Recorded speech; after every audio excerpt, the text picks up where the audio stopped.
Ika-35 kabanata sa pagpapatuloy ng ating kwento. Malinaw na makikita ng lahat ang napakaraming ibon na malayang lumilipad sa kalangitan sa ibabaw ng matataas na kabundukan habang may nakasulat na 7 araw ang mabilis na lumipas.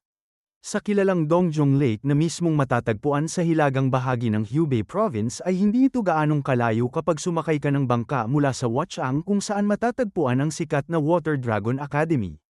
Mula sa gitna ng malawak na lawa ay malinaw na makikita ang ating bida na tahimik na sakay ng isang maliit na bangka habang maingat na tinatahak ang kahabaan ng tubig.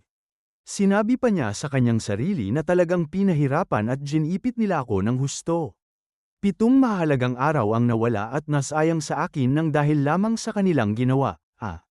Bahagya siyang napangiti habang nakatingin sa tubig at muling sinabi pa niya na sa totoo lang ay hindi talaga sila kapanipaniwala. Habang ang halos lahat ng tao ay masayang nag-e-enjoy sa kanilang bakasyon ay naroon silang lahat at patuloy na nagpupursige sa isang napakatinding pagsasanay. Maliwanag na naalala niya sa kanyang isip ang ginagawang pagsasanay ng mga disipulo at sinabi pa niya na ang kalahati ng naging tagumpay namin sa ginanap na Summer Duel Festival ay dahil lamang sa swerte. Mariin at napakaseryoso ng kanyang mga tingin sa unahan habang sinabi niya sa kanyang sarili na siguradong napagtanto rin nila ang bagay na yun kaya naman mas lalo nilang gustong magsanay ng mabuti. Sinabi pa ng ating bida habang makikita ang isang anino na maingat na nag-iipon ng malakas na enerhiya sa kanyang tiyan na ang pinakatunay na problema natin ngayon ay kung ano ang susunod na mangyayari. Dahil sa naging magandang performance nila sa laban ay mas mahigpit at mas maingat na silang susubaybayan ng lahat sa ikalawang bahagi ng taon. Sa huli ay ang panloob na enerhiya pa rin talaga ang pinakamahalaga sa lahat.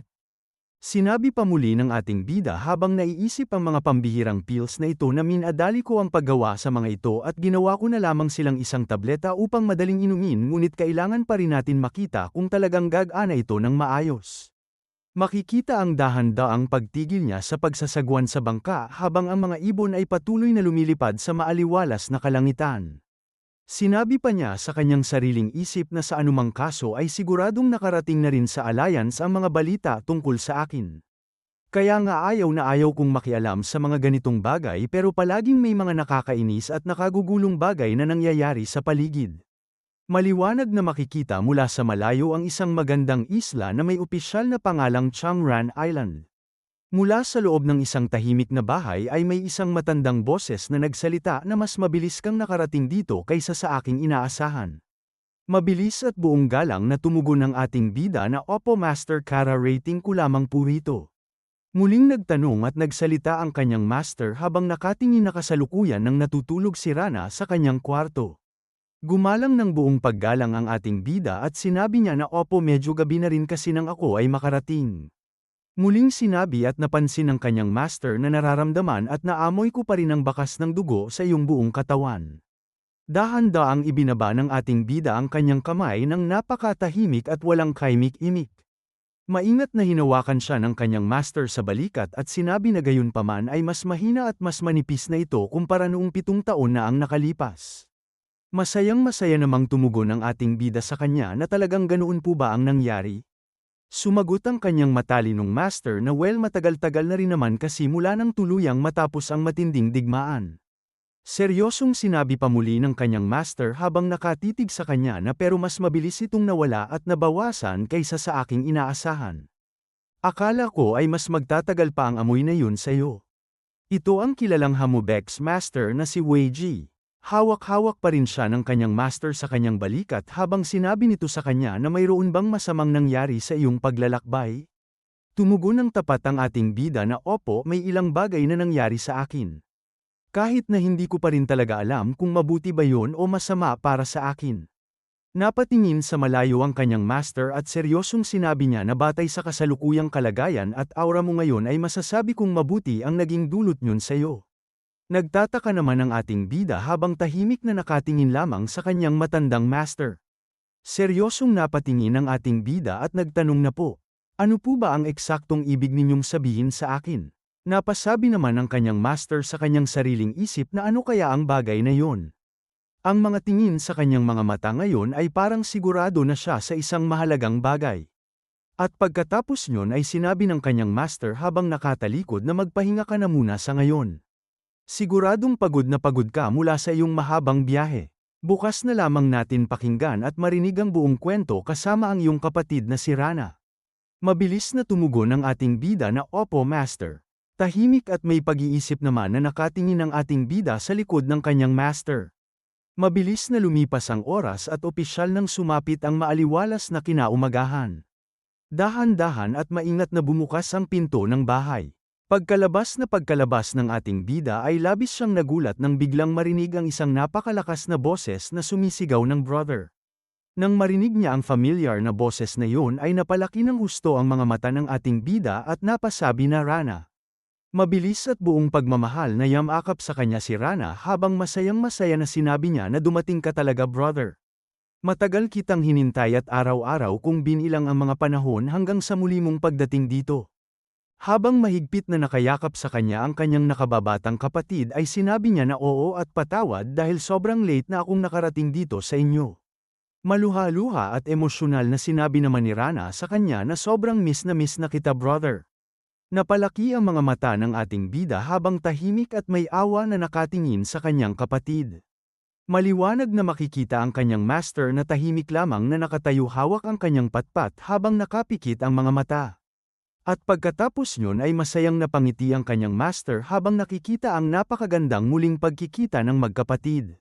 Maingat na hawak ng ating bida ang dalawang balikat ng kanyang kapatid at masayang sinabi niya rito na Rana, ang laki-laki mo na talaga. Isa ka ng ganap at tunay na magandang dalaga ngayon. Masayang sumagot naman ang kanyang kapatid na ikaw rin naman brother maayos at ligtas ka naman di ba? Masayang sinagot naman siya ng ating bida na syempre naman. Napakasaya kung makita kang masigla at malusog ngayon. Maingat na pinunasan ng ating bida ang mga luha sa mata ng kanyang nakababatang kapatid. Napakaseryoso ng kanyang mga tingin habang sinabi niya sa kanyang sariling isip na noong natanggap ko ang liham na nagsasabing gumaling na ang kanyang malubhang karamdaman ay talagang napakahirap para sa akin na paniwalaan yun.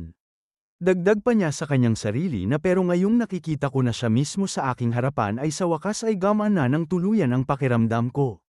Mahigpit na yamakap muli ang kanyang kapatid sa kanya habang sinabi pa ng ating bida na siguradong napakarami mong pinagdaanan at tinitiis habang nilalabanan ang iyong karamdaman. Napakahusay mo talaga Rana at napakatapang ng ating munting kapatid. Makikita ang kanyang master na tahimik pa rin na nakapikit sa isang tabi. At pagkatapos nyon ay dahan-dahan itong ibinukas ang kanyang isang mata at tumingin sa kanila habang sinabi niya sa kanyang isip na mukhang talagang nawala at naglaho na ang amoy ng dugo sa kanya. Dagdag pa niya sa kanyang sarili habang naalala ang naging kalagayan ng ating bida noon na noong araw ay napakalakas at napakatindi ng amoy ng dugo sa kanya kaya hindi man lang makalapit si Rana sa kanyang tabi. At pagkatapos nyon ay nagsalita ang kanyang master na hanggang kailan ba kayo mag-uunahan at tatayo dyan sa labas. Gutom na ako kaya naghanda ako ng masarap na almusal upang makakain na tayo. Nagulat naman ang kanyang kapatid at napasabi na pasensya na po dapat ako ang naghanda ng ating pagkain ngayon. Mabilis na sinabi naman ng kanyang master na walang masama sa paghahanda ng masarap na pagkain para sa isang estudyanteng matagal nang hindi nakauwi sa bahay. Halika na kayo sa loob. Buong galang na tumugon ang ating bida na Opo Master. Maliwanag na makikita ang napakaganda at maaliwalas na kalangitan sa paligid. Maliwanag na makikita ang napakaraming pagkain sa ibabaw ng lamesa habang sinabi ng ating bida na at yun nga po ang pangunahing dahilan kung bakit ako napunta rito ngayon. Masayang sinabi ng kanyang master na siguro ay yun nga ang naging dahilan kung bakit mas mabilis na nawala at nabawasan ang amoy ng dugo sa iyo kaysa sa aking inaasahan. Nakatingin ang ating bida sa ibaba habang sinabi niya sa kanyang sariling isip na siguro nga ay tama yon. Naging napakaabala ko kasi sa pagbabantay at pagtuturo sa 5 batang yon. Sinabi naman ng kanyang kapatid sa kanya na ngayong naiisip ko brother ay hindi ka na nagbibigay ng nakakatakot at nakatatakot na pakiramdam tulad noong mga nakaraang araw. Sumagot ang ating bida na talaga ba? Napansin mo pala agad ang bagay na yon Rana. Napasalubong ang kilay ng kanyang master at seryosong sinabi niya na ahem. Kung ganoon ay kumusta naman ang mga batang tinuturuan mo roon? Kung binigyan mo pa sila ng pambihirang limitless pill ay siguradong napakahalaga nila sa iyo. Dagdag pa niya habang nakatingin na magiging komplikado ang mga bagay-bagay sa maraming paraan mula ngayon. Ayaw ko talagang gumawa ng anuman ngunit patuloy na lumalala ang pangkalahatang sitwasyon. Gayunpaman ay nakakagulat na napakasunuri nilang lahat at maayos silang sumusunod sa mga utos mo. Napasabi naman ng kanyang kapatid na wow, mga totoong estudyante ng brother ko. Curious na curious talaga ako sa kanila. Pero naiintindihan kaya talaga ng mga estudyanteng yon ang tunay na halaga ng limitless pill? Napapikit ang ating bida at sinabi niya na malamang ay hindi nila alam ngunit mas masaya at mas maganda kapag ganoon ang sitwasyon. Bahagyang tumawa ang kanyang master at sinabi niya na hihi. Napatigil naman ang dalawa sa pagkain nang biglang sabihin nito na pinapakain mo sila ng slow-acting limitless pill para lamang sa iyong sariling kasiyahan. Talagang nagbago ka na pala ha? Kahit na baka isipin ng mga batang yon na pinapahirapan mo lamang sila ng walang dahilan. Slow-acting limitless pill, isang napakapambihirang tableta mula sa Limitless Sword Sect na unti-unting nagpapakalat ng malakas na enerhiya sa buong katawan upang maging matatag at ligtas ang paglinang ng panloob na enerhiya. Ito ay isang pinahusay na bersyon na ganap na nag-aalis sa mga mapanganib na kahinaan ng fast-acting limitless pill. Maliwanag na makikita ang kalangitan habang sinabi niya na few. Siguradong mahihirapan sila sa simula ng kanilang pagsasanay. Ngunit dahan-daang ilalabas ng tableta ang malakas na enerhiya sa bilis na kaya lamang ng kanilang mga katawan na tanggapin. Sinabi pa ng ating bida habang dahan-daang umiinom sa baso na sa loob lamang ng 2 buwan ay lubusan na silang magbabago at lalakas. Pero kung iniisip man nila na pinapahirapan ko lamang sila, baka dapat ko talaga silang pahirapan ng husto? Sandaling nanahimik at natigilan silang lahat sa sinabi nito. Malinaw na makikita ang labas ng bahay habang sinabi ng ating bida sa kanyang sariling isip na iniisip ko kung ayos at ligtas lamang kaya sila ngayon doon. Maliwanag na makikita ang maaliwalas at magandang kalangitan. 10 araw ang mabilis na lumipas pagkatapos noon. May isang disipulo na nagsasalita na hey mula nang inumin natin ang sumpang tabletang iyon na ibinigay sa atin ng instructor ay hindi ba parang may kakaiba at kakaibang pakiramdam kapag nagsasanay tayo ng ating cultivation technique? O ako lamang ba ang nakararamdam nito? Mabilis na sinabi ni Tang Jin na maging ikaw rin ba ay nakararamdam niyan Onro? Mabilis na sinagot naman siya ni Hamin na ganoon na ganoon din ang nangyayari sa akin ngayon. Dagdag pa nilang lahat nang may pagtataka na ang panloob kong enerhiya ay lumalago at tumataas sa nakakabaliw at hindi ka pani-paniwalang bilis. Nakasimangot na mahinang sinabi ni Li Paiong na imposible ito hindi kaya ito ang parusa sa atin dahil isang buong linggo tayong nahuli sa ating bakasyon, dagdag pa ni Nakwojen na mukhang makatwirang hinala iyon. Ano ba talaga ang pambihirang bagay na ipinakain sa atin ng instructor? At dito na po opisyal na nagtatapos ang ika-35 kabanata.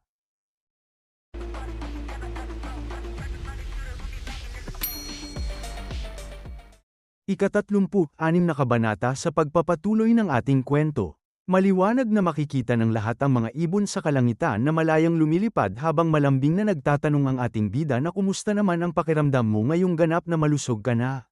Masayang sumagot ang kanyang nakababatang kapatid na alam mo ba kung ilang beses mo na sa akin itinatanong ang bagay na yan? Sinabi pa ng ating bida habang nakatingin sa malawak at tahimik na lawa na gusto ko lang kasing masigurado na makita kang malusog at maayos.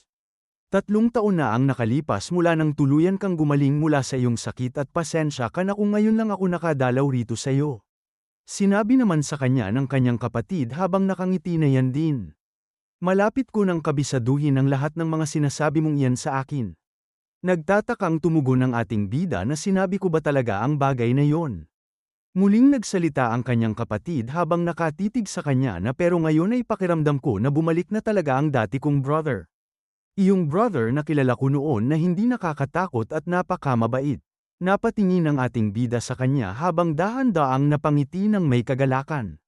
At pagkatapos nyon ay maingat at malambing niyang hinawakan sa ulo ang kanyang kapatid habang sinasabing talaga ba? Ngayon ay nakahinga na ako ng maluwag dahil sa iyong sinabi. Nakatingin ng napakaseryoso ang ating bida sa kanyang kapatid at nagtanong na kumusta naman ang naging pagsasanay mo nitong mga nakaraang araw.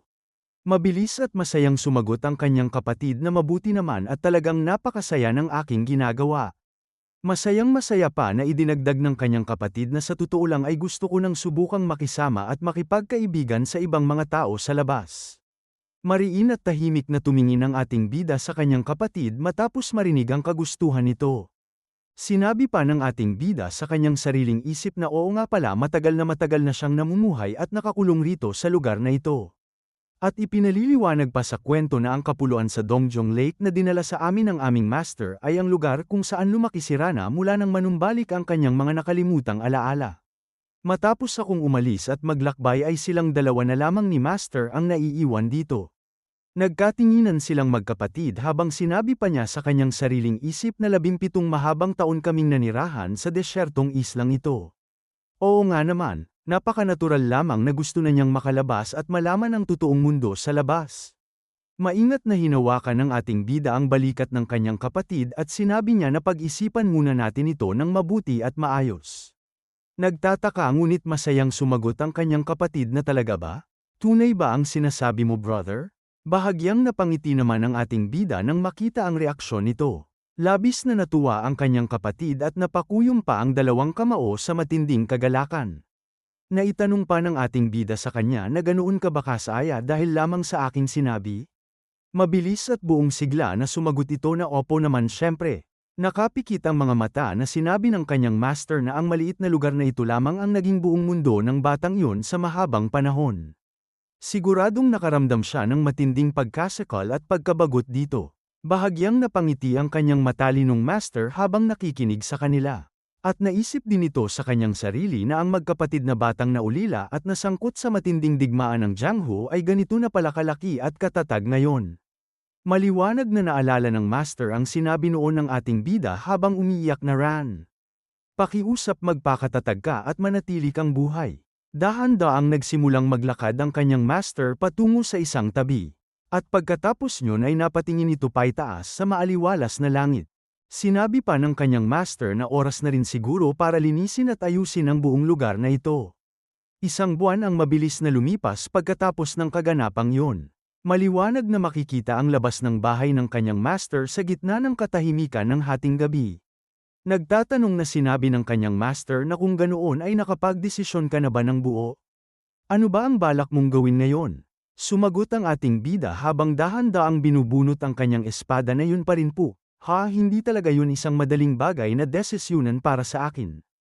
Napakaseryoso ng mukha ng kanyang master habang sinasabi sa kanya na siguradong nababahala ka ng husto. Natural lamang ang maramdaman mo yan at sa totoo lang ay nababahala rin ako para sa kanya. Seryoso at tahimik ding napatingin ang ating bida sa mukha ng kanyang master. Sinabi pa ng kanyang master habang makikita si Rana na mahimbing na natutulog sa kanyang silid na pero Mubek, hindi ba napakalungkot na ang buong mundo ni Rana ay ang maliit na islang ito lamang?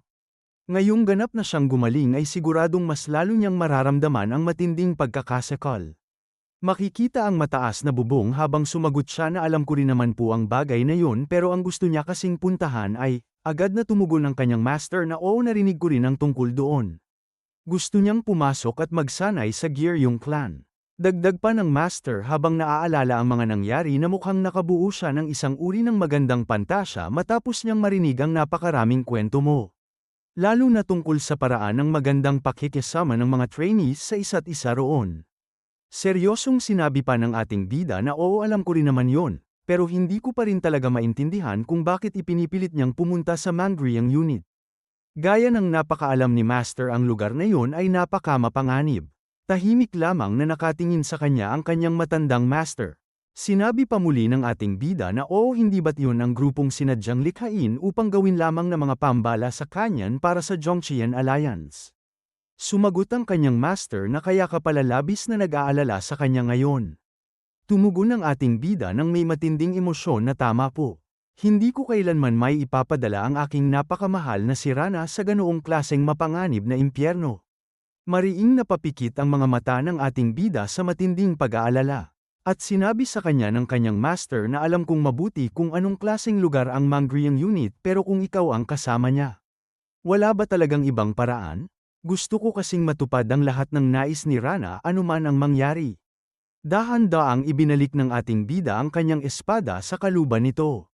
At napakaseryosong sinabi niya na ang Sunwol Meram gaya ng ipinahihiwatig ng pangalan nito ay isang tunay na kagubatan ng mga demonyo. Kahit nasamahan ko pa siya roon, Isa pa rin itong lugar kung saan hindi natin kailanman mahuhulaan kung ano ang mga maaaring mangyari. Talagang hindi ko maaaring payagan ang bagay na yon. Tahimik lamang na nakatingin ang kanyang master habang pinakikinggan ang kanyang mga dahilan. Napalaki ng husto ang mga mata ng ating bida nang biglang sabihin sa kanya ng kanyang master na kahit pa sumama ako sa kanya roon. Nakapikit pang sinabi ng ating bida na kung sasama si master sa amin, anong lugar pa ba sa buong mundo ang magiging mapanganib para sa atin? Kahit ang mismong pangunahing himpilan ng demonic sect ay magiging ganap na ligtas kapag kasama ka. Handa ka ba talagang umabot sa ganoong kalayong sakripisyo para lamang matupad ang hiling ni Rana? Bahagyang napangiti ang kanyang master at sinabi niya na ikaw talaga. Nakapikit na idinagdag ng kanyang master na matagal ka kasing wala rito sa tabi namin kaya hindi mo kailanman malalaman ang lahat. Dagdag pa nito na kung gaano karaming sakit at paghihirap ang tinitiis ni Rana upang malampasan lamang ang kanyang naging masamang kapalaran. Napalaki naman ang mga mata ng ating bida dahil sa sinabi ng kanyang master. At makikita na mariin at napakaseryosong pinagmasdan siya ng kanyang master. Napasabi pa ang ating bida sa kanyang sariling isip na oo nga pala, narinig ko lamang ang tungkol dito ngunit tungkol sa tunay na sakit na pinagdaanan ni Rana ay wala talaga akong sapat na alam. Sinabi pa ng kanyang master habang makikita ang maliwanag na buwan sa kalangitan na isa siyang batang tinitiis ang ganoong matinding paghihirap at sa wakas ay nabawi na niya ang kalusugan ng isang normal na tao. Dagdag pa nito ng may pagmamahal na matapos mawala ang 17 taon ng kanyang buhay ay gusto kong gawin ni Rana ang kanyang unang hakbang tungo sa buhay na kanyang matagal nang ninanais kahit ngayon man lamang. Tahimik lamang na nakatingin ang ating bida habang iniisip ang mga salitang yon. Maingat siyang hinawakan sa balikat ng kanyang master. At nakapikit na sinabi nito sa kanya na pag-isipan mo muna itong mabuti dahil may sapat pa tayong oras para magdesisyon. Tahimik lamang na nakatingin ang ating bida sa ibaba habang nag-iisip ng malalim. Dahan-dahan nang tinanggal ng kanyang master ang kamay nito sa balikat ng ating bida. Tahimik at mabagal na naglakad ang kanyang master pabalik sa loob. Mabilis na lumipas ang gabi at opisyal nang sumapit ang kinaumagahan. Seryosong sinabi ng ating bida na Rana mag-empake ka at sumama ka sa akin.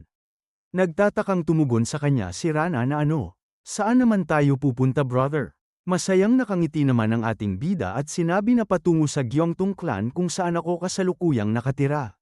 At dito na po opisyal na nagtatapos ang ika-36 na kabanata.